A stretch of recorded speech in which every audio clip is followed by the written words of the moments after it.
Ba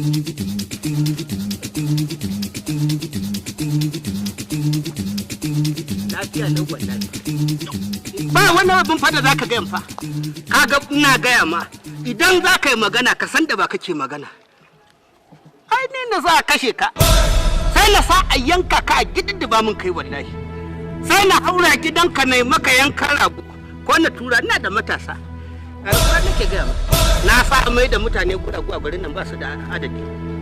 An kurmanta wasu, an gurgunta wasu, an kashe muku wasu, an rataye mun wasu.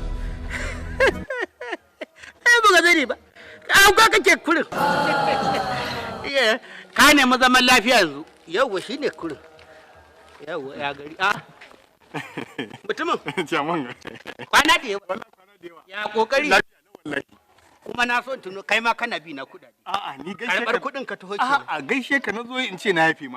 Dama abin da zo in ga ma kenan. Karfa daga baya fa ka zo kuma allura ta tono. Wallahi ba kawai. A ce ka bar mun kuma ka tara mun mutane. Halak malak na ban ma.